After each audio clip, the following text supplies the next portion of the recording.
Close your eyes for a moment. Just listen to the quiet around you. Perhaps there's a gentle hum from a lamp, or the soft rustle of your blanket, or the far-off mutter of traffic that sounds like a distant river. Let your breathing slow down. Let your thoughts begin to drift. This is the kind of quiet that seems to stretch out forever, like an open plain under a vast sky. And it is from that kind of quiet, from that immense and patient stillness, that we will begin our story tonight. We are going to go back in time, to a place where the only sound was the creak of iron-rimmed wheels, the low grumble of oxen, and the endless, whispering wind across the grass. We are going to the Oregon Trail, not the romanticized version you might have seen in old movies, with brave pioneers singing around a campfire, but the real thing, a long, dusty, grinding road that stretched for 2,000 miles from the Missouri River to the lush valleys of the Pacific Northwest. This was a journey of hope, yes, but also of grit, of illness, of aching feet, and of vast, echoing boredom. And it is that daily life, that slow, plodding reality, that we will settle into tonight. Imagine a morning in the spring of 1850. The sun is not yet up, but a faint gray light is beginning to push out the darkness. The air is cold and smells of damp canvas and wood smoke. You are lying in a wagon, wrapped in thick wool blankets, your body sore from sleeping on the hard bed of the wagon. The canvas above you is stiff with frost. You hear the murmur of voices from other wagons nearby, the clank of a pot being set down, the muffled cough of someone stirring the embers of the previous night's fire. There is no hurry. The journey is measured in months, not hours. Every movement is slow, deliberate, like a ritual that must be performed before the day's long walk can begin. The first order of business is breakfast, and breakfast on the Oregon Trail was not a cheerful affair. It was practical, plain, and often cold. The pioneers would gather their cook fire from the ashes left from the night before, feed it with dry twigs and buffalo chips. Yes, dried buffalo dung, which burned slowly and steadily, without much smell once it was dry. They would boil coffee in a small pot, and that coffee was thick and bitter, often made from burnt bread crusts or even ground acorns when real coffee ran out, but it was hot, and that was what mattered. Then there was the food. Bread hard as a rock, bacon greasy and salty, maybe a little flour mush, bland and filling. You ate it quickly, standing up, holding your tin cup in one hand and your plate in the other, stamping your feet to keep warm. By the time the sun just peeks over the horizon, the wagons are being readied. The oxen are yoked, or sometimes mules, but mostly oxen, those patient, lumbering beasts with their soft eyes and steady gait. The wagons themselves were not the large, soaring Conestoga wagons you might imagine. Those were for freight. The typical immigrant wagon was a much smaller, lighter farm wagon, about 4 feet wide and 10 feet long, with a canvas cover stretched over arched wooden bows. It was a tiny, cramped home on wheels, packed so full of barrels of flour, sacks of beans, boxes of clothing, cooking pots, tools, seed grain, and a few precious family heirlooms that there was almost no room for people. Most people walked. The wagon was for the fragile things, the sick, the very young, the very old, and all the supplies. And so the walk begins. A line of wagons spreads out across the prairie, sometimes single file, sometimes spread wider like a slow-moving river. The oxen plod along at about 2 miles per hour. That is the pace, 2 miles an hour. Faster than a walk, slower than a gentle stroll, but relentless. Step after step, hour after hour, day after day. You walk alongside the wagon, or perhaps behind it, or ahead, watching the wheels churn up the dry dust. That dust, oh that dust, it was the defining element of the trail. It was fine as flour, pale gray or brown, and it rose in thick clouds from the hooves of thousands of animals and the iron-rimmed wheels of hundreds of wagons that had gone before. It got into everything. Into your hair, your ears, your nose, your mouth. It coated your clothes and your skin and settled into the creases of your knuckles. You breathed it in all day. At night, when you blew your nose, your handkerchief came away gray. The dust mixed with the sweat on your face and made a thin, gritty paste. There was no escaping it. The trail itself was not a single, narrow path. It was sometimes a mile wide, a great scar on the land where the grass had been trampled and the soil churned to powder. The immigrant road, they called it. And along that road, you walked through a landscape that seemed to stretch forever. Endless prairie, rolling like a slow ocean, with the sky so huge it felt like another world. The grass was tall, green in spring, then browning as summer came. There were wildflowers sometimes, patches of bright color against the dull earth. And there was the horizon, always the horizon, never quite reached.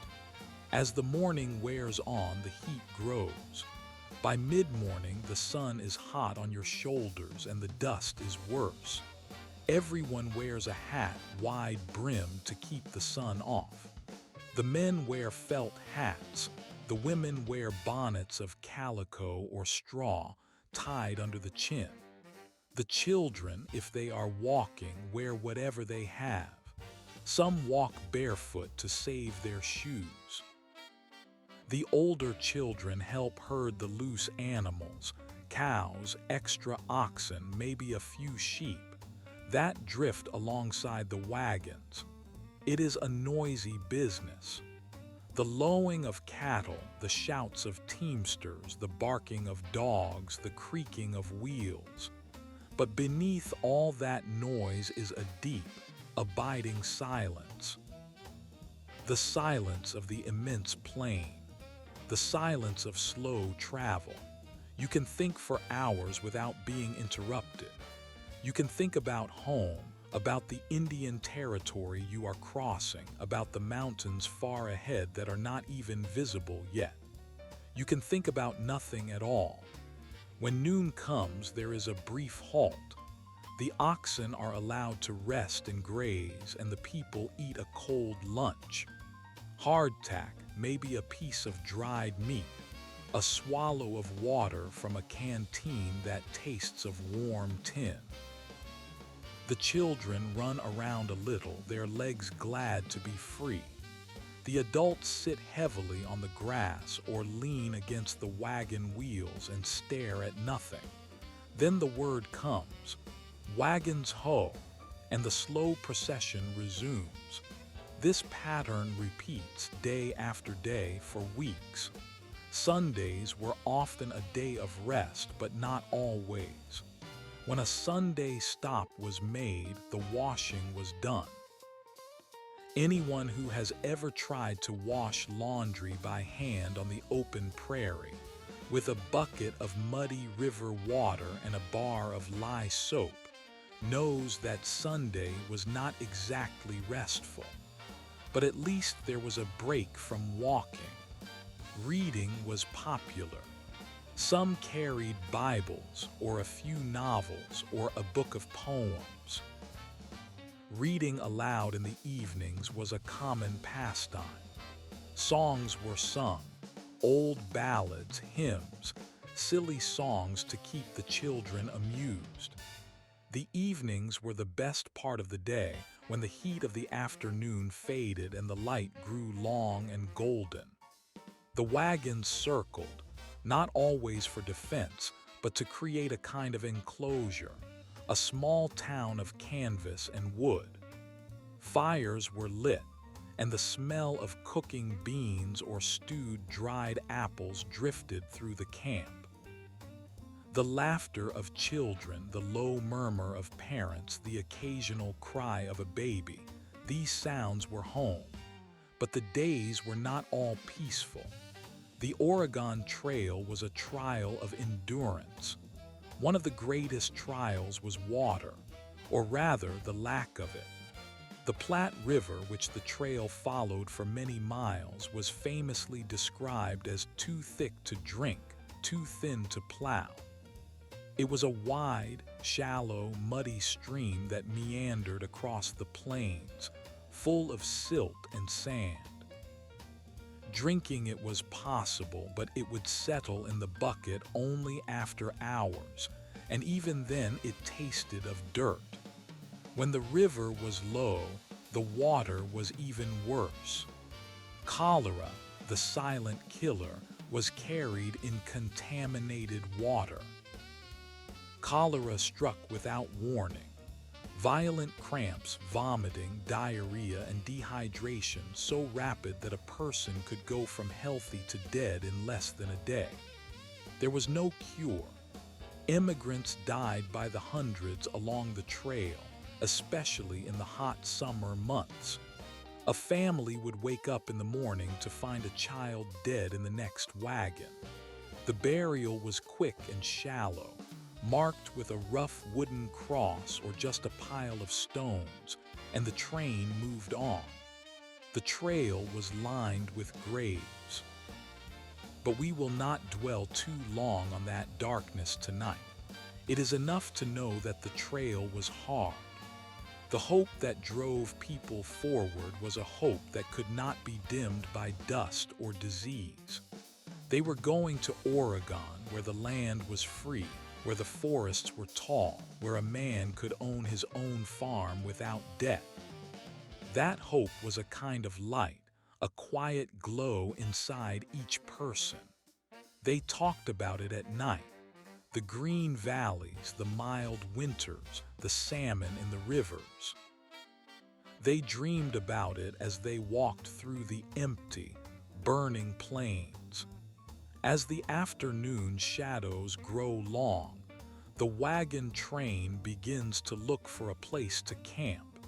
It must have water and grass for the animals. It must be near a creek or river. The teamsters guide the oxen into a rough circle, and the work of setting up camp begins again. The women start the fires, fetch water, prepare the evening meal. The men tend to the animals, repair a broken wheel, check the axles. The children gather buffalo chips for the fire, a chore they loathed but did without complaint. The light changes from gold to orange to red. The sky becomes a vast dome of color. Then the stars come out. On the prairie, there is no city light to wash them away. The stars are so thick they seem to crowd the sky, and the Milky Way is a brilliant band of silver. The silence deepens. You lie in your blankets by the fire, gazing up. The fire pops and crackles. Someone plays a mouth harp softly. The oxen snuffle in the dark. The wind sighs across the grass, and you drift. That is the daily life on the Oregon Trail. A long, slow, steady movement across the face of a continent. A journey measured not in miles per hour, but in footsteps, in sunrises and sunsets, in the taste of dust and the hope of green grass ahead. Tonight, we have only just begun our journey. There are still rivers to cross, mountains to climb, and many more stories to tell. But for now, let yourself rest in this moment. The wagon is still. The fire is low. The dust has settled for the night. And tomorrow, the walk begins again. But that is for another time. For now, just breathe and listen and sleep. But perhaps if you are not yet asleep, you might wonder about the rivers that lay ahead.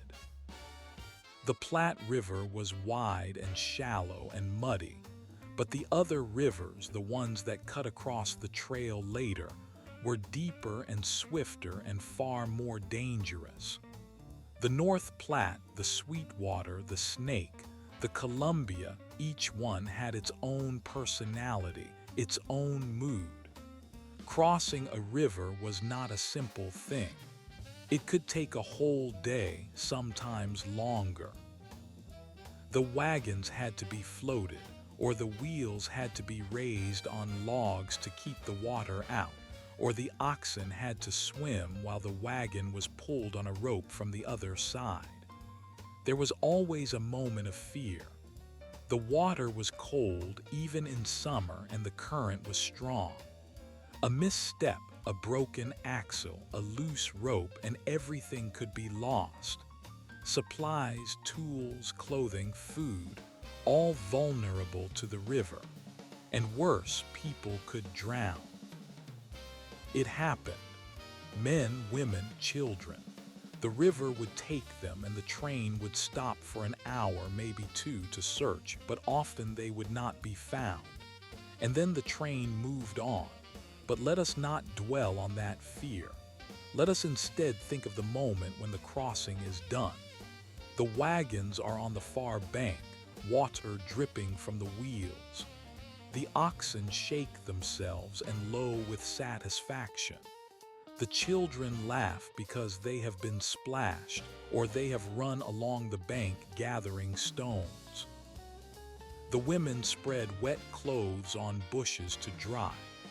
The men check the harnesses and the axles, and then the word comes again. Wagons ho, and they move on. And the river is behind them, a memory. Another mile, another day. The weather was another constant companion. Not just the heat and the dust, but the storms. On the plains, the sky could change in minutes. One moment it was clear and blue. The next it was dark and boiling with clouds.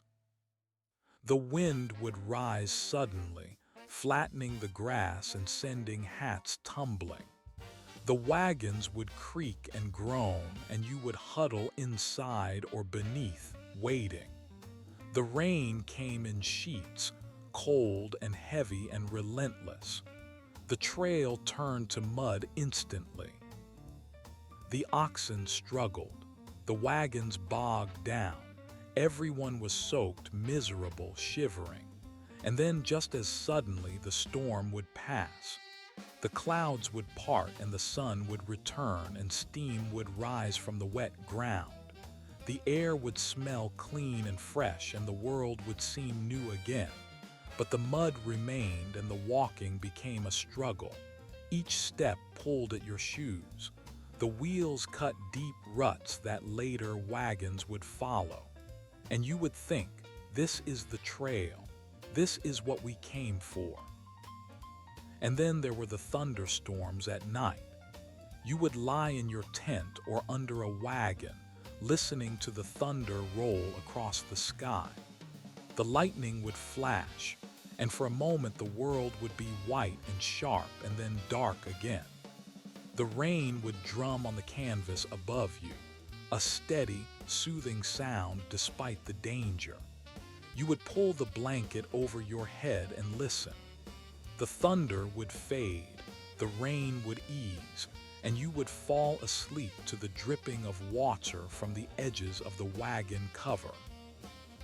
In the morning, everything would be wet, but the air would be cool and clean. and the dust would be settled. For a few hours, the trail would be almost pleasant. But the Oregon Trail was not just about nature and rivers and weather. It was about people. Thousands of people all traveling together, though not always in the same group. You would see other wagons in the distance, sometimes for miles ahead and behind. You would wave sometimes or stop to talk if the trains were near each other. There was a kind of society on the trail. You had to get along with the people in your own train. You ate together, worked together, slept near each other. You shared water and firewood, and you shared grief. When a family lost a child, the whole train mourned. When a baby was born, and many were born on the trail, the whole train celebrated. The sound of a newborn's cry was a promise of life, a small victory against the dust and the exhaustion. The births themselves were remarkable. They happened in wagons or in tents, often with no doctor present. Other women would help, boiling water, tearing strips of cloth, whispering encouragement. The men would wait outside, pacing, holding their hats. And then a cry, and everyone would smile. The baby would be wrapped in a clean cloth, and the mother would rest, and the train would stop for a day, maybe two. But the trail did not wait long. Soon the wheels began to turn again, and the baby learned to sleep to the rhythm of the wagon, the creak of the wood, the clop of the oxen's hooves. That baby would grow up on the trail, would know nothing else but the moving world, the endless sky, the smell of dust and sage. That was a strange kind of childhood, but most of the children on the trail were older. They walked, they played, they got into trouble. A favorite game was to run alongside the wagons and pretend they were driving themselves. They would chase prairie dogs, or try to catch lizards, or gather the strange gray rocks that lay by the trail. Some of those rocks were fossils, and they did not know it. They collected buffalo skulls, polished by the wind, and used them as chairs or ornaments. The older boys learned to shoot, to hunt, to help with the animals. The older girls learned to cook over an open fire, to sew, to care for younger siblings. It was a hard education, but a real one. They were learning how to survive, and the trail taught them something else, something quiet and deep. It taught them patience. Not the patience of waiting in a line, but the patience of moving 1,000 miles, one step at a time. The patience of watching the horizon and knowing it will not come closer for many days. The patience of enduring discomfort, monotony, fear, and grief, and still waking up each morning to walk again. That patience was a gift, though they did not call it that. They called it grit or determination or just the way things were. But it was patience, and it stayed with them for the rest of their lives. Now, as you lie here in the quiet of your own room, you might think of those travelers. You might imagine them in the evening, sitting by a fire, the same stars above them that you might see tonight. They had no screens, no music, no books except the few they carried. They had each other.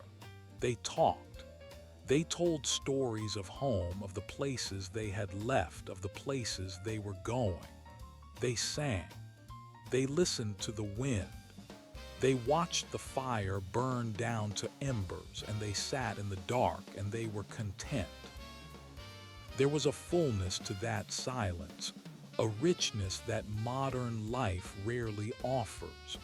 And so I will let you drift now into that same silence.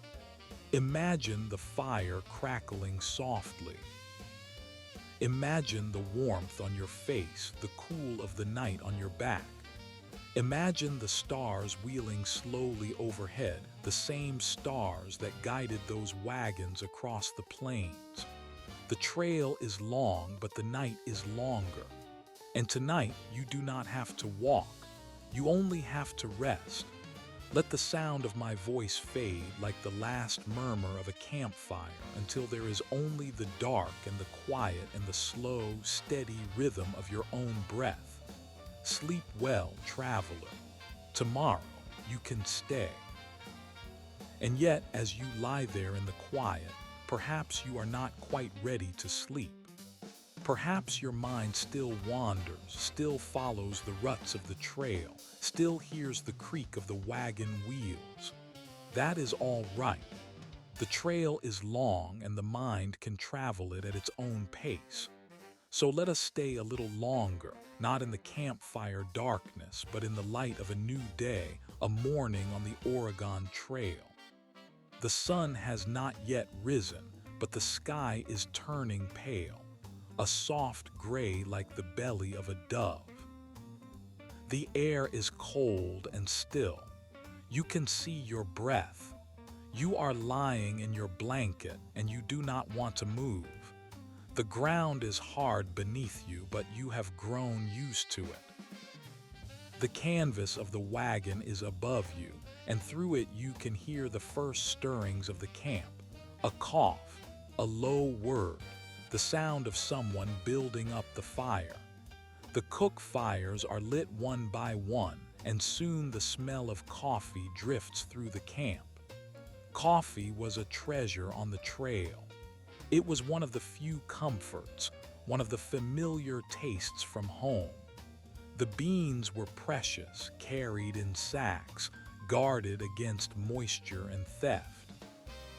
And when the water boiled and the grounds were added and the dark liquid was poured into a tin cup, it was a moment of pure warmth. You would hold the cup in both hands, let the heat seep into your fingers and sip slowly. The bitterness was a small price for the ritual. It woke you, not just your body, but your spirit. It was a promise that the day could be faced, that the miles could be walked. Breakfast was simple.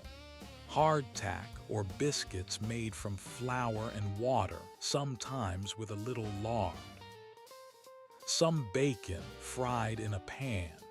If there was milk, maybe from a cow that had been driven along, it was a luxury. But most of the time, the food was dry and plain. You ate quickly because there was work to do. The oxen had to be rounded up and yoked. The wagons had to be checked. Loose spokes hammered in, axles greased, ropes tightened. Children were given tasks. Fetch water, gather wood, watch the younger ones. Everyone had a role. There was no room for idleness. And by the time the sun was fully up, the train was ready to move. The first hour of travel was often the hardest. The animals were fresh, but they were also restless. They would pull unevenly, jerk the wagon, stop and start. The driver would walk beside them, a whip in hand, but the whip was rarely used. It was more a symbol, a tool of communication. A flick of the wrist, a word of command, and the oxen would lean into the yoke. The wheels would groan. The wagon would lurch forward. And then slowly the rhythm would settle. The creak of the wood, the jingle of harness chains, the soft thud of hooves on earth. The train would string out, a line of white canvas moving across the land. And the land itself seemed to change with each passing mile. The plains rolled on, endless but not featureless. There were hills, long, gentle slopes that took an hour to climb and another to descend. There were streams, some clear and shallow, some muddy and wide. There were patches of wildflowers, blue and yellow and red, scattered like confetti. There were abandoned campsites, piles of ashes, broken wheels, the bones of animals. The trail was marked by these things, a trail of debris and memory. You would see a grave, a simple mound of stones with a wooden marker that might say a name and a date. And you would think of that person, that family, that loss. But you would not stop. The train moved on, and the dust, oh, the dust, it was not just on the ground. It was in the air, in your clothes, in your hair, in your mouth. It coated everything. The canvas of the wagons was gray with it. The faces of the children were streaked with it like masks. The women wore bonnets and veils, but the dust still found its way. When you coughed, the phlegm was brown. When you blew your nose, it was black. And the smell of it, dry and gritty and ancient, filled every breath. You could not escape it. You accepted it. It became part of you. But there were moments of relief. A sudden breeze would sweep across the plain, cool and clean, and for a few seconds you could breathe freely. A rain shower would settle the dust and leave the air fresh. And sometimes, if you were lucky, you would come to a spring or a creek with clear, cold water. The train would stop and everyone would rush to fill the barrels, to wash their faces, to drink. The water was so cold it made your teeth ache. You would cup your hands and drink, and the water would run down your chin and you would feel restored. It was a small thing, but on the trail, small things were everything. Now, let me tell you about the buffalo. The great herds of the plains were a wonder and a terror. You would see them from miles away, a dark shifting mass that seemed to cover the earth. They would move slowly, grazing, their heads low, their humps rising like hills. The sound of them was a low rumble like distant thunder, and when they ran, the ground shook. The train would have to stop and the wagons would form a circle and everyone would wait, watching the herd pass. Sometimes it took hours. The buffalo would stream past, close enough that you could see their eyes, their shaggy coats, the steam of their breath. The children would stare, wide-eyed. The men would ready their rifles, hoping for a kill. But the herd was too large, too powerful, and you did not dare to provoke it. You waited, and when the last buffalo had passed, the trail was a churned-up mess of hoofprints and dung. And the train moved on. Hunting was a different matter. When the train was low on meat, a few men would go out to hunt a single buffalo or an antelope. They would ride ahead, find a small group, and take a shot. The animal would fall and the men would butcher it on the spot, loading the meat onto a pack horse. It was hard work, bloody and heavy. The meat was brought back to camp and the women would cut it into strips and dry it over the fire. Jerky kept for weeks. Buffalo tongue was a delicacy. The liver was eaten raw sometimes by men who believed it gave strength. And the hide was scraped and stretched, used for ropes or robes or even to patch a wagon cover. Every part of the animal was used. Nothing was wasted. But the buffalo were not the only animals on the plains. There were wolves, too, howling at night, their voices rising and falling like the wind. They would follow the train, hoping for scraps, but they rarely came close. Coyotes were more common, smaller and bolder, slipping through the camp at dusk, taking a piece of leather or a forgotten bone. And there were snakes, rattlesnakes, coiled in the grass or sunning on rocks. The children were taught to watch where they stepped. A bite could be deadly, though some men carried a cure, a kind of whiskey and herbs that they swore would save you. But the cure was often worse than the bite, and many died anyway. And then there were the diseases. Cholera was the worst. It came without warning, a sudden cramping, a terrible diarrhea, a thirst that could not be quenched. The victim would grow weak, dehydrated, and in a day or two they would be gone.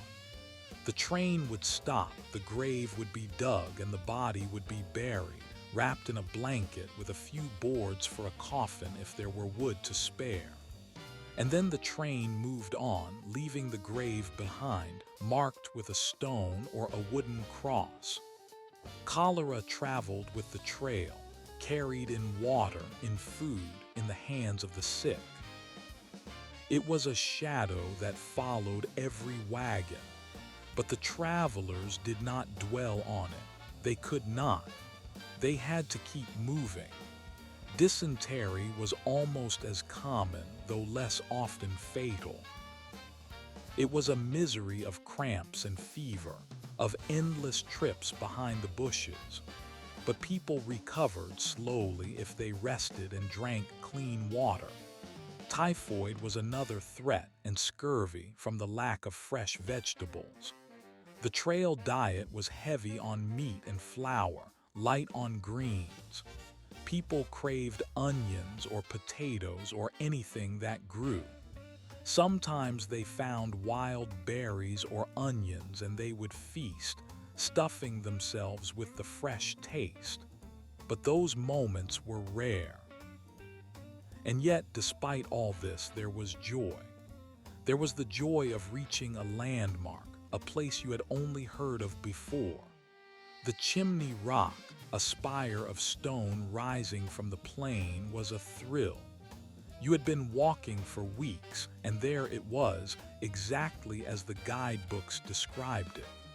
You would stop and stare, and someone would carve their name into the soft stone at its base. The children would climb a little way up, and you would call them down, afraid of a fall. But the sight of it, that strange tower of earth and rock, gave you hope. It meant you were on the right path. It meant the trail was real. The North Platte River was another marker. It was wide and shallow, braided with sandbars, and the water was brown with silt. You would follow it for days, its course guiding you westward. The grass was thicker near the river, and there were trees, cottonwoods that rustled in the wind. It was a relief after the barren plains. You would camp near the river, wash your clothes, swim if the water was warm enough. The children would catch fish, catfish or suckers, and you would fry them over the fire. It felt almost like a holiday. And then you would leave the river, climbing onto the high plains again, and the horizon would stretch out, empty and endless. Let me tell you about the loneliness. Even in a train of 50 wagons, there was loneliness. The land was so vast that you felt small, insignificant. The sky was so big that it made you dizzy. You would walk all day, and at night you would lie in your blanket, and the silence was so deep it seemed to have a sound of its own. You would think of the people you had left behind. Parents, siblings, friends. You would wonder if you would ever see them again. And you would hope that the letters you had sent from Fort Laramie or Fort Kearney had reached them. But you knew it would be months, maybe years, before you heard anything back. You were cut off, adrift, a speck on the prairie. But the loneliness was also a kind of freedom. There were no neighbors to judge you, no landlord to demand rent, no boss to tell you what to do. You answered only to the sun and the dust and the needs of the team. You could think your own thoughts, dream your own dreams. You could walk for hours without speaking, and it was not rude. It was just the way of the trail. You could watch the clouds and see shapes, ships and mountains and faces. You could count the steps: 1,000, 2,000, 10,000. It was a meditation, a slow and endless meditation. And there were friendships, too. Deep and sudden friendships forged in shared hardship. You would meet someone at a river crossing, help them haul their wagon up the bank, and that bond would last for the rest of the journey. You would share a meal, a joke, a story. You would cover for them when they were sick, drive their oxen when they could not. And when the trail split and your two trains went different ways, you would shake hands and promise to write. But you knew you probably would not. The trail was too long and the future was too uncertain. You would carry that friendship in your memory, and it would warm you on cold nights. Now, as the night deepens around you and the fire in your mind begins to fade, let me tell you about the last stretch, the approach to the mountains. The Blue Mountains of Oregon, or the Cascades, or the Bitterroots, depending on the route. The land rises, the air cools, and the trees appear. Pines and firs, tall and dark, standing like sentinels. The trail becomes narrow, winding through passes, over ridges. The wagons strain, the oxen labor, and you walk beside them, your legs aching, your lungs burning. But the air is clean and smells of pine. The dust is gone, replaced by mud and moss. The sound of a river is constant, a roar or a murmur depending on the grade, and you know you are close. The journey is almost done, but that is a story for another night. For now, let your mind rest. Let the image of those dark pines dissolve. Let the sound of the river fade. There is only your breath, slow and steady. There is only the warmth of your blanket. The trail stretches out, but you do not have to follow it. You are safe, you are still, you are drifting. And as you drift, you may feel the ghost of that old dust on your skin, the echo of those long miles in your bones. But it is a distant feeling, soft and remote, like a memory of a dream. The wagon wheels keep turning somewhere far away, but you do not hear them now. You hear only the quiet and the beating of your own heart and the slow, gentle pull of sleep. Sleep well, traveler. The trail will wait, but the trail does not truly wait.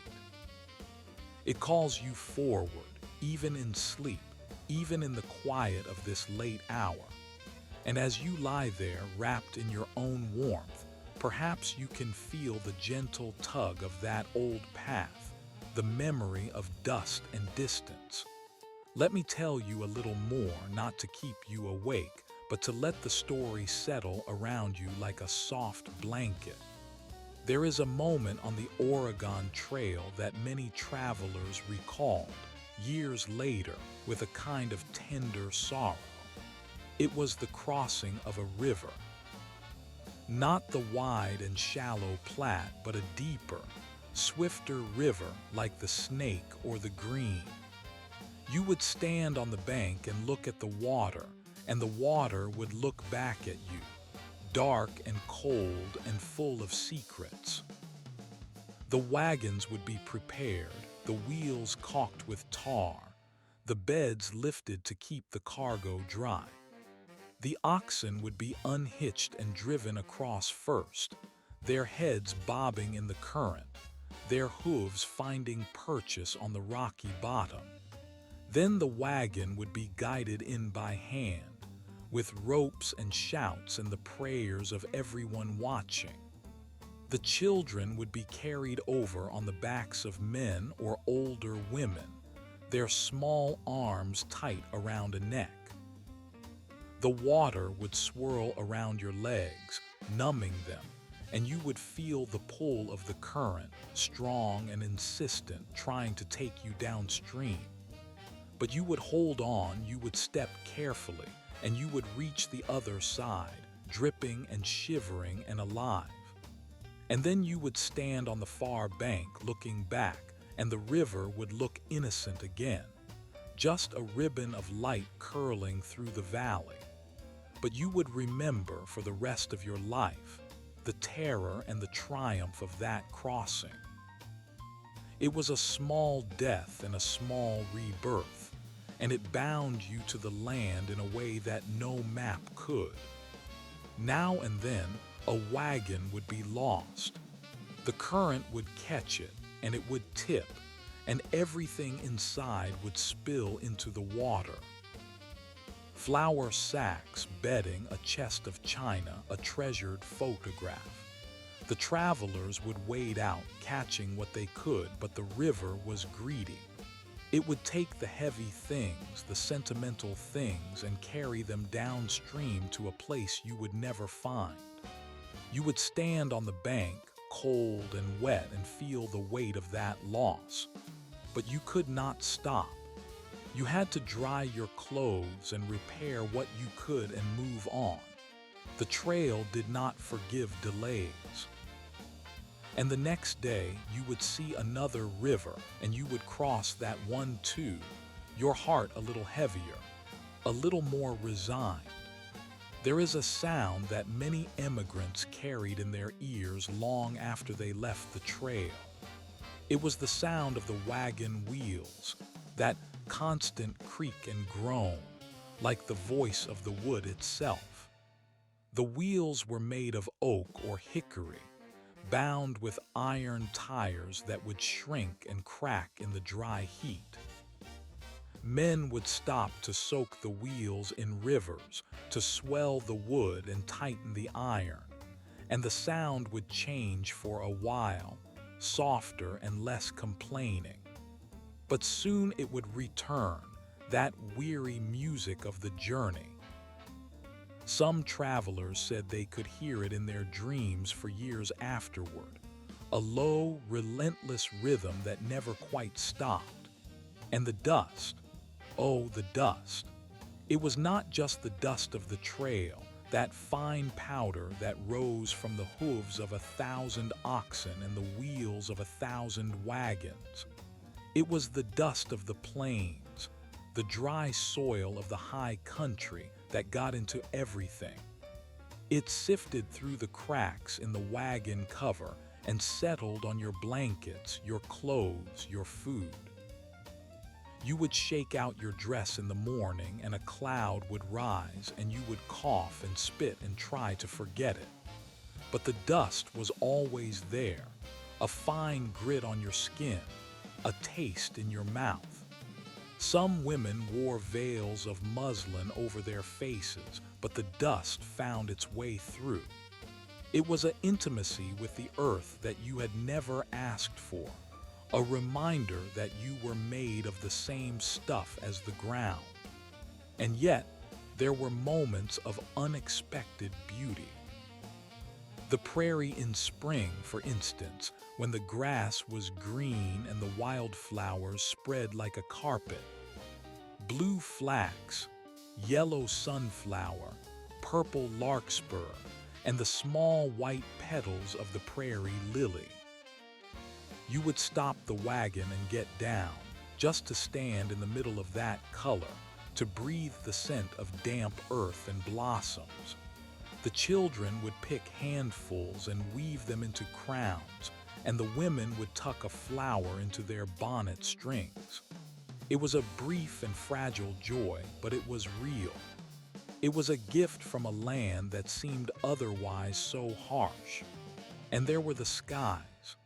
At night, the stars were so bright and so close that you felt you could reach up and touch them. The Milky Way was a great river of light, and the constellations were familiar friends. The Big Dipper, Orion, the North Star, always steady, always pointing west. You would lie on your back on a blanket spread over the hard ground and watch the sky turn slowly, and you would feel a peace that was deeper than any rest you had known. The wind would whisper through the grass, and the embers of the fire would glow, and someone would play a harmonica. a simple tune that drifted across the camp. It was a moment of grace, suspended in time, a memory that would stay with you forever. But the journey was not all beauty and grace. There were the quarrels, the small irritations that grew into feuds. A man would let his oxen stray into another man's camp, or a woman would borrow a ladle and forget to return it, and words would pass, sharp and bitter.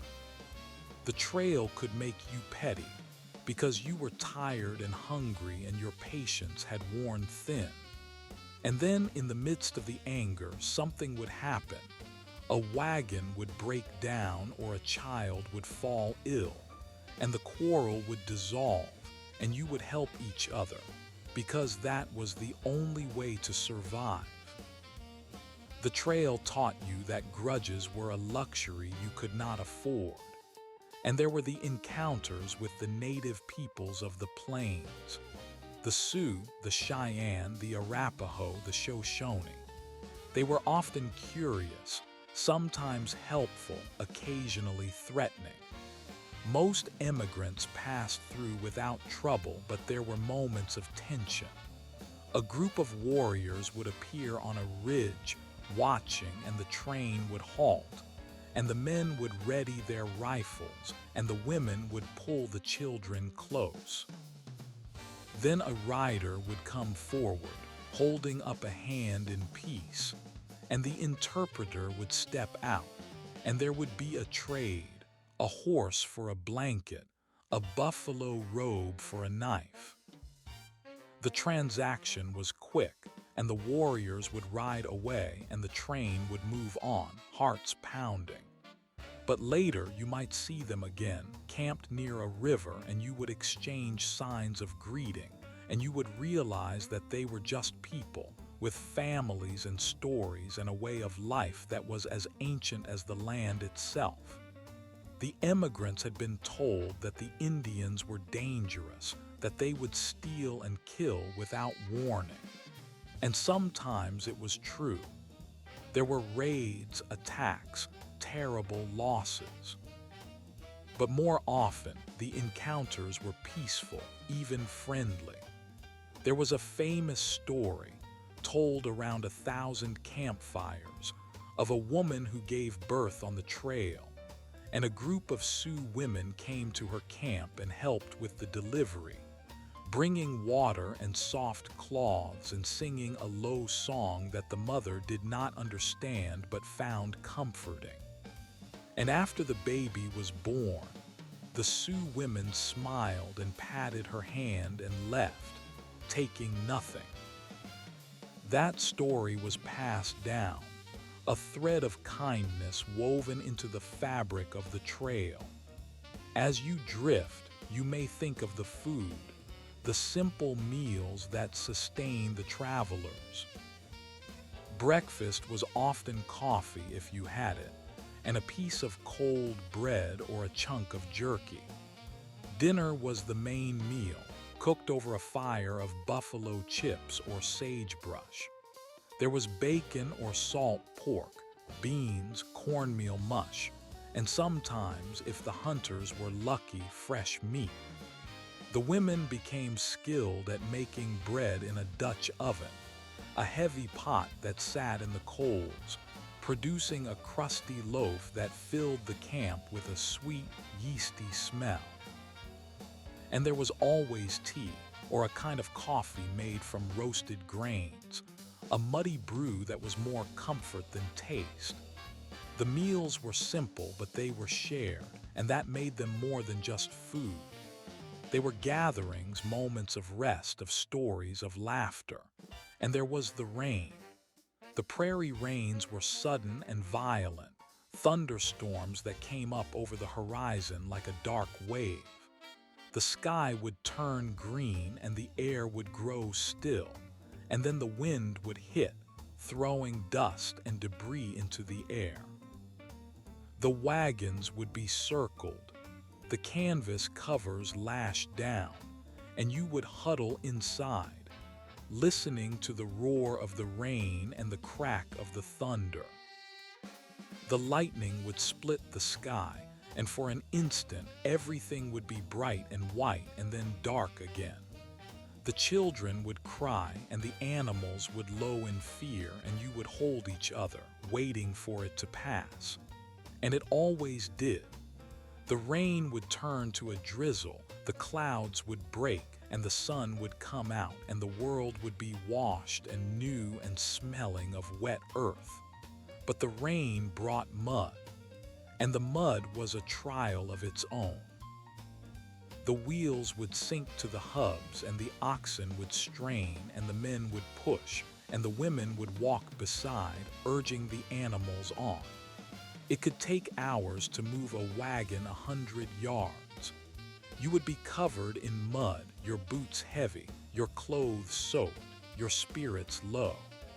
And then you would come to a patch of ground that was firm, and you would stop and rest, and the sun would dry the mud and turn it to dust, and the cycle would begin again. And through it all, there was hope. The hope of Oregon, the hope of a new life, of land that was free and fertile, of a place where the rain fell gently and the winters were mild. That hope was a fuel that burned bright even on the darkest days. It was what kept people walking when their feet blistered and their backs ached. It was what made them laugh at a joke when they were bone tired. It was what made them sing sometimes, a hymn or a folk song, the voices carrying across the plains like a promise.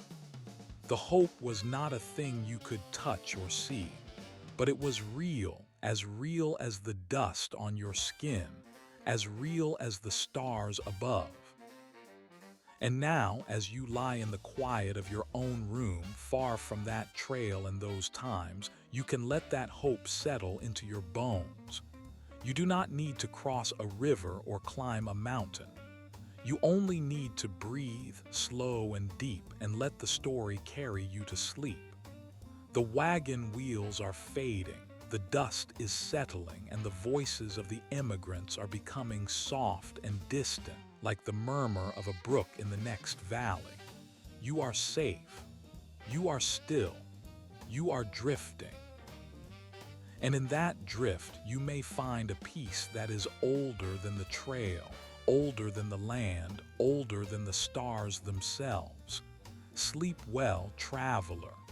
The journey is over for now. And the trail, though it does not wait, is patient. It will be there when you wake if you choose to follow it again. But for this night, let it go. Let the echoes of the past fade into the rhythm of your breath, and let that rhythm carry you down into the deep and quiet river of sleep. There is no need to move. There is no need to cross.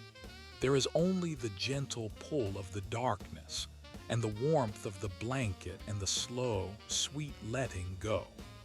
Good night, and may your dreams be as wide and as open as the prairie sky.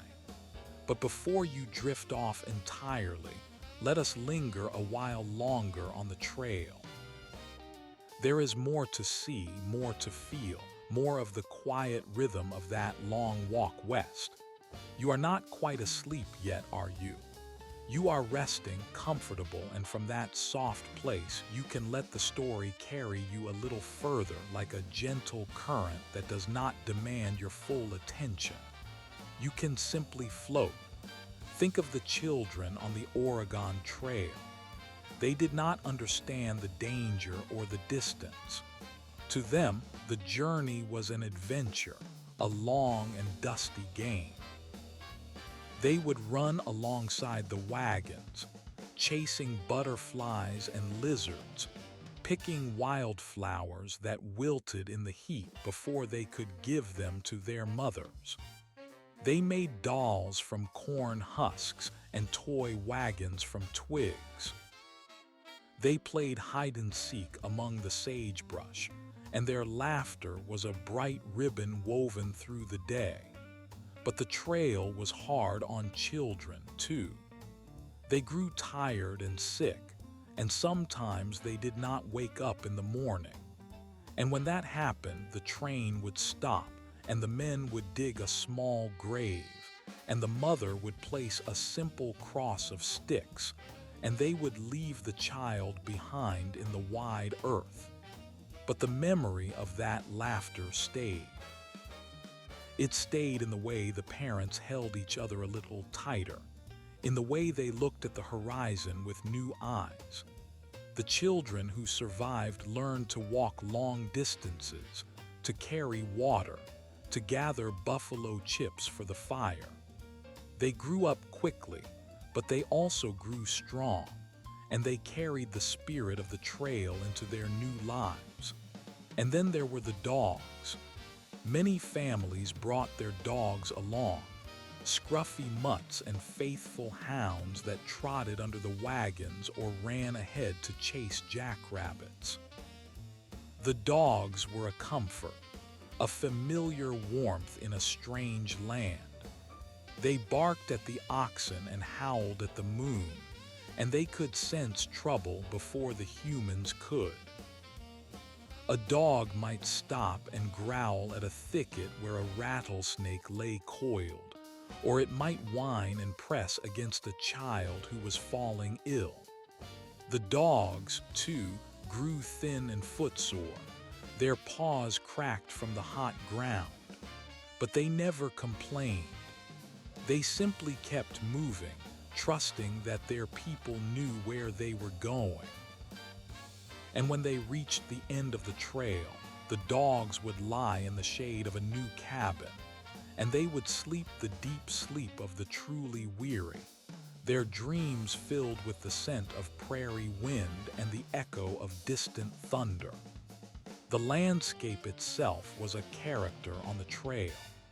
You have already seen the prairies and the rivers, but let us now walk through the high plains, where the grass is short and the sky is enormous. Here the wind never stops. It is a constant presence, a voice that whispers and howls and sometimes screams. It dries your lips and cracks the leather of your boots. It carries the smell of dust and dry grass, and far away, the scent of rain that never comes. The immigrants learned to tie their hats on with string, to speak in shouts, to sleep with their faces turned away from the wind. But there was a beauty to it, too, a wildness that made your heart beat faster. The wind erased your tracks, leaving no mark on the land.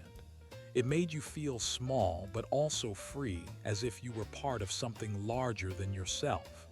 And when you reached a sheltered hollow, where the wind was only a murmur, the silence was so deep it almost hurt. Now, let us speak of the heat. The summer sun on the plains was a thing you could not escape. It beat down from a sky that was white with glare. The canvas of the wagon offered little shade.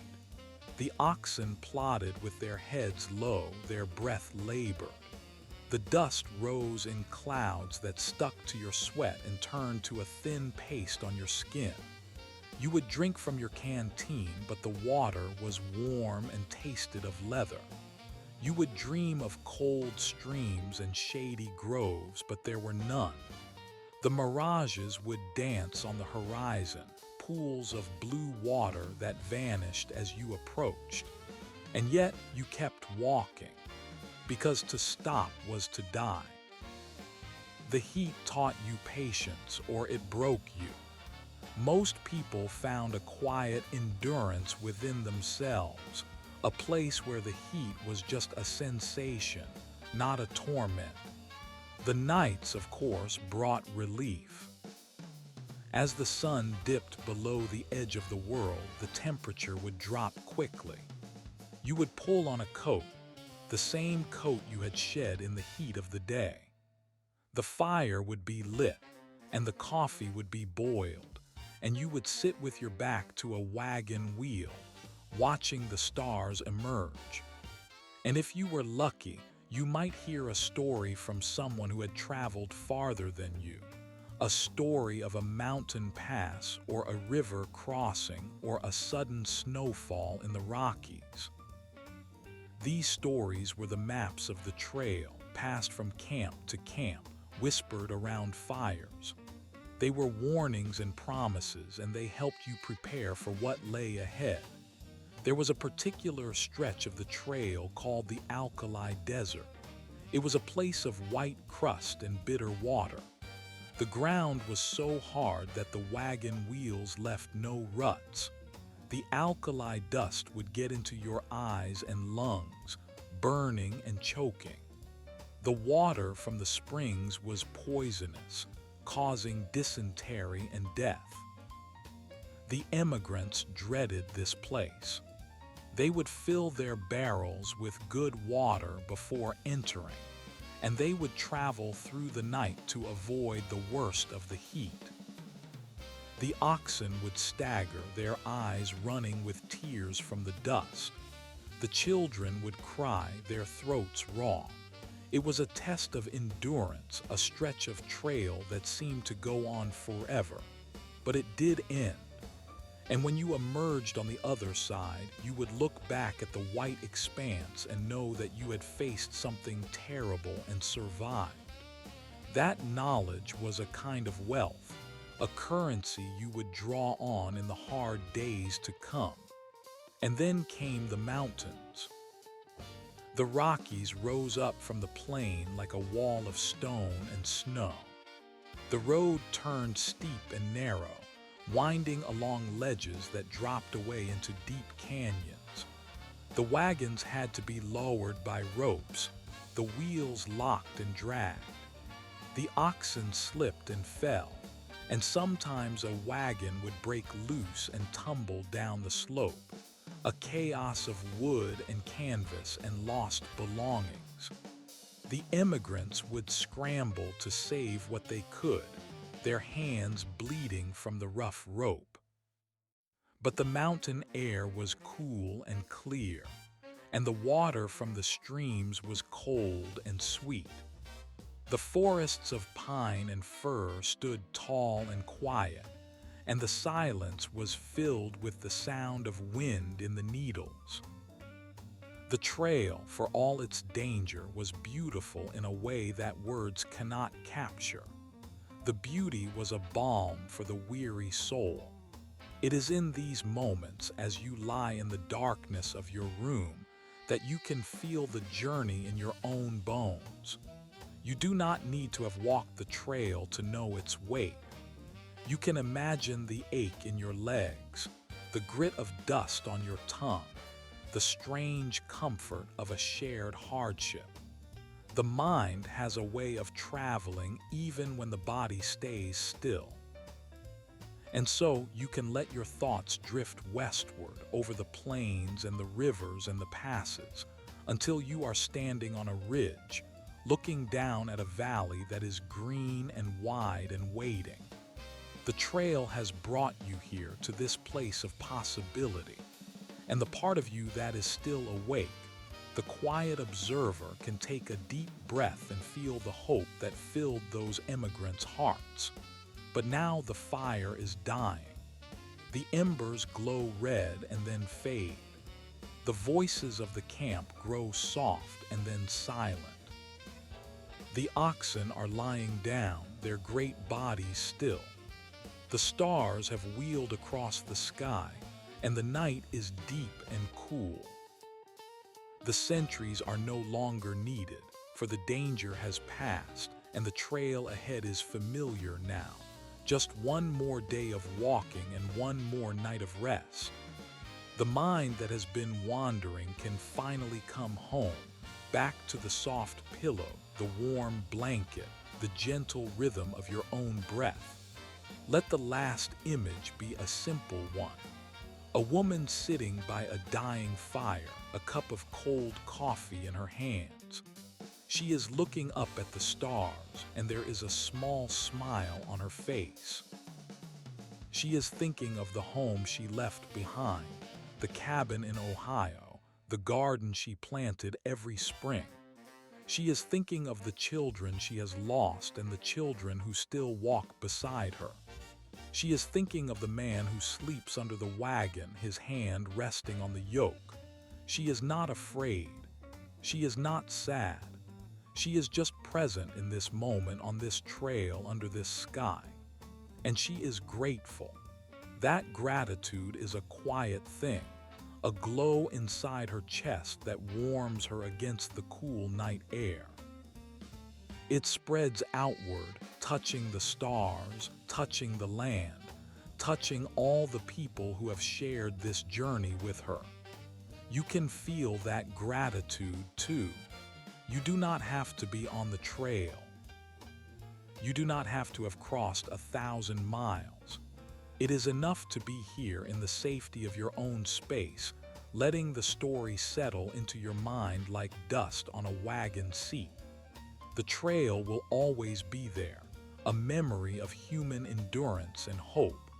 But for now, it is enough to let it go, to release the sound of the hooves and the creak of the wheels, and to let your own thoughts soften into the darkness. Sleep, traveler. Sleep like the oxen after a long day. Sleep like the children who have forgotten their fears. Sleep like the woman by the fire, her cup empty, her heart full. The journey is done for tonight, and the trail has become a dream, a long and winding path that leads only to rest. And in that rest, there is no dust, no sun, no wind. There is only the quiet, the deep and endless quiet, and the slow, peaceful fade into the night. Let it take you. But the trail had more to teach before it was done. There were the forts, those lonely outposts of civilization on the edge of wilderness. Fort Laramie, Fort Bridger, Fort Hall. Names that sounded like promises in the mouths of immigrants. They were places where you could buy flour and bacon, where you could repair a broken wheel, where you could hear news from the east and the west. The forts were islands of safety in a sea of grass and dust. The blacksmith's hammer rang out like a bell, and the smell of fresh bread drifted from the bakery. The immigrants would crowd around the trading post, their eyes hungry for anything that reminded them of home. A letter from a loved one, a tin of pickles, a packet of needles. These small things carried great weight. They were proof that the world still existed beyond the trail. And yet the forts were also places of transaction where the business of the trail was conducted. The traders knew the immigrants were desperate. They charged high prices for poor goods. A sack of flour that cost $2 in Missouri might cost $10 at Fort Laramie. The immigrants grumbled, but they paid. There was no other choice. The oxen needed shoes, the wagons needed grease, the children needed medicine. The forts were a necessary evil, a reminder that the trail was not just a test of endurance, but also a test of your purse. Some immigrants arrived at the forts with nothing left but hope.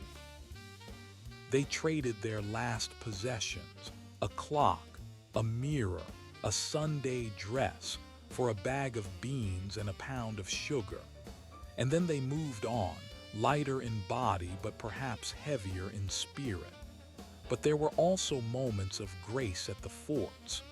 A kind trader who gave a little extra, a missionary who offered a prayer, a chance meeting with someone you had not seen since the start of the journey.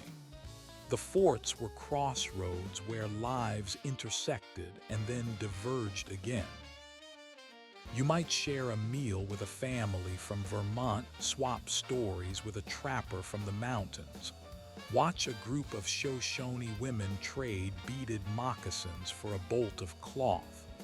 The forts were small worlds, containing the whole pageant of the westward movement. And when you left, you carried a little more knowledge of the land and the people who lived in it. Now, let us speak of the rivers that had to be crossed. The Platte, the Snake, the Columbia, each one a trial in its own way. The Platte was shallow and wide, a mile of muddy water that spread across the plain like a spilled cup of tea. You could walk across it if you were careful, but the bottom was soft and treacherous. The oxen would sink to their knees and the wagon wheels would mire in the silt. The immigrants learned to ford the Platte in the morning when the water was lowest. They would strip off their clothes and wade in, holding their belongings above their heads. The children would laugh and splash, glad for a moment of relief from the dust. But the laughter could turn to fear in an instant. A sudden current, a hidden hole, and a child could be swept away. It happened more often than anyone liked to remember. The trail was lined with small crosses, marking the places where families had lost their youngest members. The Snake River was a different beast entirely. It was deep and fast, a ribbon of green water that cut through the desert. The immigrants had to build rafts to cross it, lashing together logs and branches, loading the wagons onto these flimsy platforms. The rafts would wobble and pitch, and the oxen would swim beside them, their eyes wide with terror. The crossing could take a whole day, and there was always the risk that the raft would break apart, spilling the wagon and its contents into the river. The immigrants would stand on the bank, watching, praying, holding their breath. And when the last wagon reached the far side, there would be a great sigh of relief, a moment of shared triumph. Then they would gather up the wet ropes and the muddy blankets and move on because the trail did not wait. The Columbia River was the final test. By the time the immigrants reached it, they were exhausted, their supplies low, their spirits frayed. The Columbia was a broad and powerful river, the last obstacle before the promised land. They had to float down it on rafts, through rapids and narrow gorges. The water was cold, the rocks were sharp, and the current was relentless. More than one wagon was lost in the Columbia, more than one family left with nothing but the clothes on their backs. But those who made it through saw the Willamette Valley spread out before them, green and gentle and welcoming. And then, at last, they understood why they had come. It is a strange thing, the end of a long journey. After months of walking, of dust and sun and wind, of sickness and death and hope, you arrive at a place that is just a place. There is no fanfare, no trumpet call. You simply stop walking. You stand there looking at the land, and the land looks back at you. It is not paradise, but it is home. Or it will be once you build a cabin, once you plow the fields, once you plant the seeds. The relief is overwhelming, but it is mixed with a kind of grief. You have lost so much on the trail. You have changed. The person who left Missouri is not the same person who arrives in Oregon. That person is quieter, more patient, more grateful. That person knows the weight of a day's walk, the taste of dust, the sound of a child's laugh after a long silence. And so, as you settle into your bed, let your thoughts follow the trail to its end. Let the immigrants fade into the landscape, their wagons becoming barns, their tents becoming houses. Let the trail itself become a memory, a line on a map, a story told by a fire. The wind still blows across the plains and the rivers still run to the sea. But the people who walked those miles are gone now, their bones resting in the soil of 100 graves. Yet their hope remains, a quiet echo in the land. You can hear it if you listen. It is in the rustle of the grass, the creak of a gate, the laughter of children playing in a field that was once a wagon track. Sleep now. Let the trail dissolve into darkness. Let the dust settle, the fire fade, the stars blink out one by one. There is only the soft rhythm of your breathing, the warmth of the covers, the silence of the night. The journey is over. You have arrived. And in that arrival, there is peace. But there were also the quiet moments, the ones that never made it into the journals or the letters home. They were the small, unremarkable hours that filled the spaces between the great events. The time it took to boil water for coffee. The slow unwinding of a rope that had been coiled too tightly. The patience required to coax a stubborn ox back into line. These were the moments that defined the trail as much as any river crossing or buffalo stampede. And in the telling of them, there is a deeper peace. Imagine a morning, if you will, when the campfire had burned down to embers. The stars were still out, but the sky was growing pale, a soft gray that promised sunrise. You would sit on the tailgate of a wagon, wrapped in a blanket, watching the steam rise from your tin cup. The coffee was weak and bitter, but it was hot. That warmth spread through your chest, slow and steady, like the first light spreading across the plains. The oxen were stirring, their bells chiming softly as they shifted in the dark. The children were still asleep, curled up like kittens in the beds of the wagons. The world felt small and safe, contained within the circle of the camp. Then someone coughed, a dog barked, and the day began its familiar rhythm. The breaking of camp was a ritual, practiced until it became instinct. There were no wasted motions. The women gathered the cooking utensils, the men hitched the oxen, the children collected the firewood that had been scattered the night before. It was a dance of shared purpose, each person knowing their role. The oxen lowed, the wagons groaned, and the sounds blended into the rustle of the wind. There was a comfort in that repetition, a reassurance that order could be maintained in the midst of chaos. The trail demanded constant attention, but it also offered these moments of choreography, where the chaos was tamed for a little while by beautiful habit. Now, think about the midday halt. The sun was high, and the dust hung in the air like a golden haze. The oxen were unhitched and led to water if there was any nearby. If not, they stood in the shade of the wagons, their heads drooping. The emigrants would eat a cold meal of bread and cheese, maybe some dried meat. The children would run and play, chasing grasshoppers or picking wildflowers. The adults would sit in the shade, not talking, just being. It was a rare moment of stillness, unbroken by the need to move. You could hear the buzz of insects, the distant cry of a hawk, the soft breathing of the animals. The dust settled, and for an hour the trail held its breath.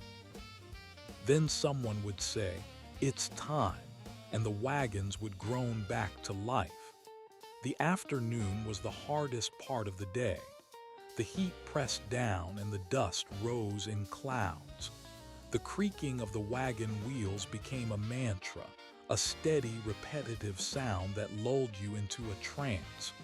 You would walk beside the wagon, putting one foot in front of the other, your gaze fixed on the ground. The miles passed, but time seemed to stretch. The landscape would shift slowly from prairie to desert, from grass to sagebrush. Sometimes you would see a mirage, a shimmering lake that drew you forward, only to vanish as you approached. It was like a dream inside the waking world, a trick of the light that made you question what was real. And you would smile, a small, private smile, because you understood that the trail was teaching you to let go of certainty. The only thing you could be sure of was the next step.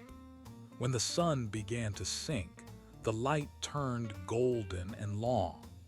The shadows stretched out behind the wagons like dark fingers. The wind would pick up, cool and dry. The immigrants would start looking for a place to camp, a spot with grass and water. They would form a circle, the wagons drawn close together for protection. The fires were lit and the smell of cooking drifted through the air. Bacon, beans, coffee, bread. The same food day after day, but it tasted like a feast after a long walk. The families would gather around the fires, their faces flickering in the orange light. Stories were told. Songs were sung. Someone might play a fiddle, the notes rising and falling like the smoke. The children would lean against their parents, their eyes growing heavy.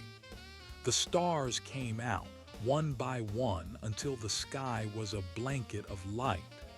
And then, the silence. The fires burned low, the voices faded, and the camp settled into sleep. You could hear the oxen breathing, the occasional stamp of a hoof.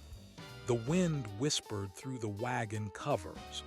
Lying in your bed, you would stare up at the canvas, watching the shadows shift. The day's miles were behind you. The fears and the worries were softened by the darkness. The night was a time for release, for letting go of the weight you carried. The trail had no hold on you in the darkness. You were simply a person under the stars, small and safe and free. But the trail also had its lessons in the harder moments. There were the days when the water ran out, when the oxen stumbled, when a child's fever would not break. The immigrants would gather around a sickbed, their faces tight with worry. There were no doctors, no medicines beyond the simple remedies they carried. A poultice of herbs, a cup of willow bark tea, a cool cloth on the forehead. They did what they could, and then they waited. And sometimes the child recovered. The fever broke, the color returned to the cheeks, and the camp would let out a collective breath. Those were moments of pure joy, of gratitude so deep it ached. Other times there was no recovery. The graves were dug quickly, the markers placed. The wagons moved on, but the memory stayed, a shadow in the heart. It is important to remember that the trail was not only a test of physical endurance, but also of emotional resilience. The immigrants carried their grief with them, just as they carried their hope. They learned to hold both at once, to let the tears fall as they walked, to comfort each other with simple words. The trail taught them that sorrow was a companion, not an enemy. It walked beside them, and in time it became familiar. They would speak of the ones they had lost, keeping their names alive in the wind. The trail was a cemetery without walls, but it was also a garden where memory grew. Now let your mind wander to the children of the trail. They were the heart of the enterprise, the reason many families had set out in the first place. The children did not understand the dangers. They saw only the adventure. They would run ahead of the wagons, their laughter trailing behind them. They would catch frogs and lizards, build tiny wagons out of sticks, explore the edges of the unknown. The trail was a classroom without walls. They learned to read the clouds, to find water by the greenness of the grass, to know the call of a meadowlark. The endless horizon was their map, and they memorized its contours. The adults worried, but the children thrived, growing strong and wild and free. They slept soundly in the wagons, their dreams full of buffalo and rivers and mountains. The trail was their world, and they accepted it without question. Now, consider the women of the trail. They bore the weight of the everyday, the endless tasks that kept the household running. They cooked over open fires, washed clothes in cold streams, mended torn clothing, calmed crying babies. Their hands were never still. They were the keepers of the small comforts, the ones who remembered to pack a jar of jam, a spool of thread, a packet of seeds. They sang as they worked old songs from home. Their voices carried over the prairie, a thread of sound that connected them to the past. When the sun set, they would sit by the fire, their faces lined with dust and weariness. But there was a peace in their eyes. They were doing what they had to do, and they knew that every mile brought them closer to a new home. They would dream of gardens and kitchens, of doors that opened onto green fields, and in their dreams they found the strength to walk another day. The men, too, had their dreams. They dreamed of land, of fields they could plow without asking permission. They dreamed of a barn built with their own hands, of cattle grazing on hills that belonged to them. The trail was a sacrifice, but it was also an investment in a future they could almost taste. They walked beside their oxen, their eyes fixed on the horizon. The sun burned their necks, the dust filled their lungs, but they did not complain. They carried the vision in their hearts. And sometimes, when the camp was quiet, they would look up at the stars and feel that they were not alone. The trail was 1,000 paths, all leading in the same direction. They were part of a great movement, a river of people flowing toward a new life. That sense of belonging gave them purpose. Let us not forget the animals. The oxen and mules were the silent partners of the journey. They walked and worked and bore the brunt of the labor. Their patience was legendary. Day after day, they trudged through mud and sand, pulling loads that seemed too heavy. They were fed but never pampered. They were cared for but never praised. The immigrants depended on them utterly, yet they were often treated with hard practicality. When an ox died on the trail, it was butchered and eaten. There was no sentimentality. The trail demanded that you survive, and that meant using every resource. But there were also moments of tenderness. A boy would sit beside his ox, stroking its forehead, whispering secrets. A woman would share her last piece of bread with a tired mule. The bond between human and animal was deep and wordless. They understood each other without language. And now, as we drift toward the final rest, let us turn to the legacy of the trail. The Oregon Trail was not just a path across a continent. It was a pilgrimage, a test of character, a story that has been told and retold. The immigrants who walked it were not heroes in the grand sense. They were ordinary people who did extraordinary things, not because they were special, but because they had no other choice. They walked because walking was the only way forward. They endured because endurance was the only path to hope. And in their endurance, they shaped a nation. The cities and farms of the Pacific Northwest were built on their footsteps. The families that came after them carried the memory of the trail, a sacred inheritance. But for us here now, the trail is a story to be told by lamplight. It is a place we can visit in our minds, a landscape of dust and dreams. We can walk beside those wagons, feel the heat of the sun, hear the creak of the wheels. We can feel the small joys and sorrows. And when we have visited enough, we can let go. We can let the trail fade into the background of our thoughts like a distant melody that has played itself out. The oxen are quiet. The fires are out. The stars have wheeled across the sky and found their places. The journey is complete.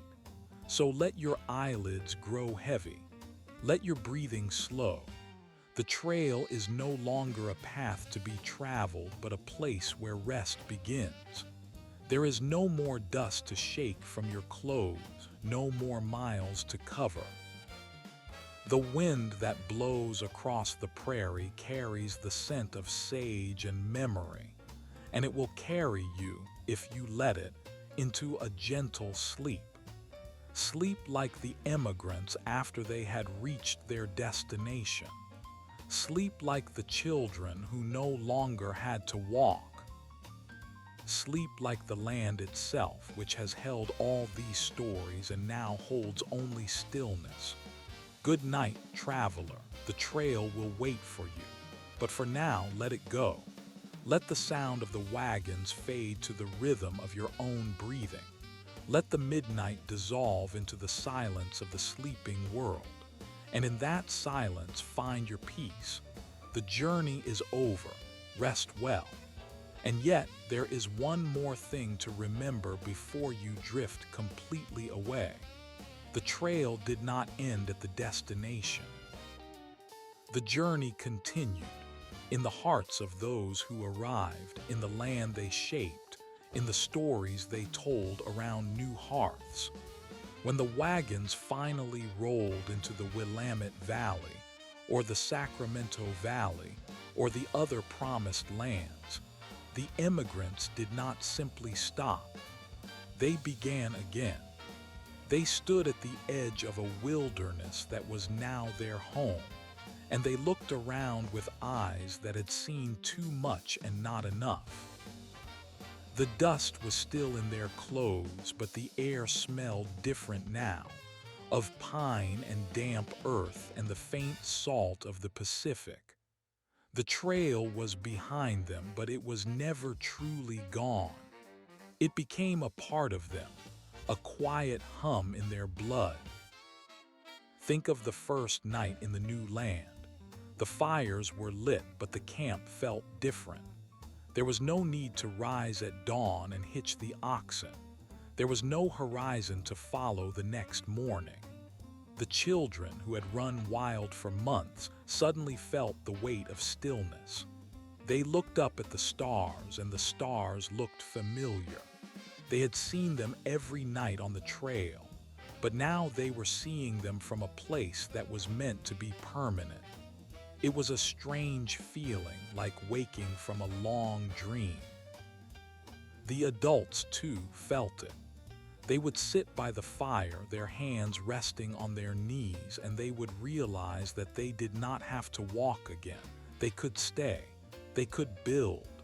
They could plant a garden and watch it grow, season after season. And so the building began. The first shelters were rough, made of logs and mud and whatever could be gathered. The immigrants had no lumber mills, no hardware stores. They had their hands, their axes, their determination. They would fell trees and notch them, raising walls one by one. The roofs were covered with bark or sod. The floors were packed earth. The windows were covered with oiled cloth, letting in a soft, golden light. These were not the houses they had dreamed of, but they were homes. And in them the emigrants placed their few possessions, the things that had survived the journey. A cast iron pot, a quilt, a tin cup, a photograph of a mother left behind. Each object carried the weight of memory. They were not just things, they were anchors tethering the new life to the old. The first winter was the hardest. The rains came and the mud was deeper than anything they had known. The trails became rivers. The rivers became torrents. The cabins leaked. The fires smoked. The children coughed. The food stores dwindled and the hunting was uncertain. There were moments when the immigrants wondered if they had made a terrible mistake. They remembered the comforts they had left behind, the brass beds and the porcelain dishes, the friendly neighbors and the familiar roads. But they had no way back. The trail was closed, at least for the season. They were committed. So they tightened their belts, shared what they had, and learned to endure a different kind of endurance. This was not the endurance of walking, but the endurance of waiting, of standing still and letting the rain fall and the wind blow. It was harder in its own way because there was no destination ahead. The destination had arrived and now they had to live in it, but gradually the rains lessened. The sun returned. The mud hardened into earth. The fields began to green. The immigrants planted their gardens, the seeds they had carried across the plains. And when the first shoots appeared, pushing through the soil, it felt like a miracle. They had brought life with them, and now the land was accepting it. The potatoes, the beans, the corn, the squash, they grew with a determination that matched the immigrants' own. The gardens became a symbol of hope. They were proof that the new land could provide, that the decision had not been foolish, that the future was possible. The children, meanwhile, were adapting faster than the adults. They learned the local languages, the names of the birds, the trails through the woods.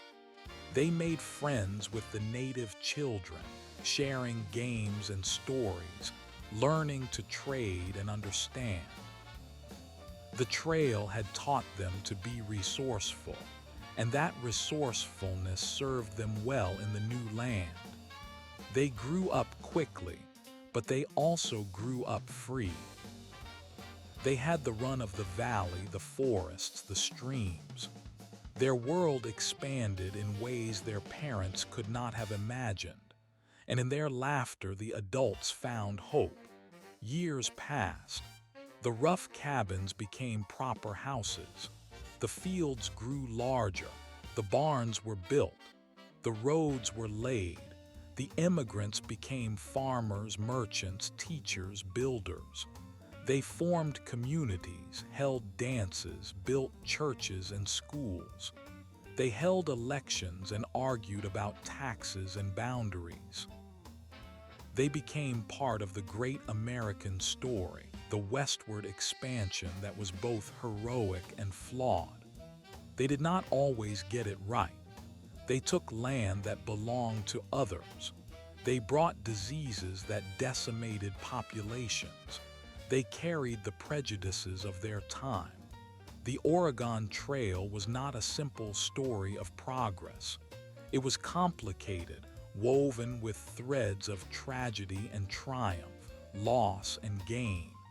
But for the individuals who walked it, it was simply their life. They did not think of history.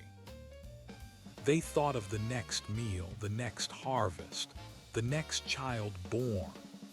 They lived as we all do in the small moments. And now, dear listener, as you lie here in the quiet, you can let those moments settle around you. You can imagine the scent of the first apple pie baked in a new oven. You can hear the sound of a hammer striking a nail, the rhythm of building. You can feel the weight of a letter in your hand, written to a family member back east, describing the beauty of the valley, the richness of the soil, the hope that blooms with every spring. The letter will take months to arrive, but that does not matter. The distance is part of the story. You can also imagine the old age of those who walked the trail. They would sit on their porches, looking out at the fields they had carved from the wilderness. Their hands were gnarled, their backs bent, but their eyes still held the light of the prairie. They would tell stories to their grandchildren, the same stories you have heard tonight, of the dust and the rain, the buffalo and the rivers, of the night when the wolves howled and the morning when the child was born, of the graves they left behind and the dreams that carried them forward. The grandchildren would listen, their eyes wide, not fully understanding but feeling the weight of the words. And in that way, the trail lived on. It became a legend, a family treasure, a thread connecting the generations. So now, as you close your eyes, you can join those grandparents on their porches. You can feel the warm evening breeze. You can hear the creak of the rocking chair. You can listen to the distant call of a meadowlark, the same note that sounded across the plains 150 years ago. The sound has not changed. The sky has not changed. The land holds the memory, and if you listen closely, you can hear it. But it is time to let go now. The story has been told, the trail has been walked, the wagons are still. The fires are embers, the stars are fading as the night deepens. There is nothing more to see, nothing more to feel except the soft breath of sleep. Let it come. Let it wrap around you like a warm blanket. Let the last images drift away like smoke from a long-dead campfire.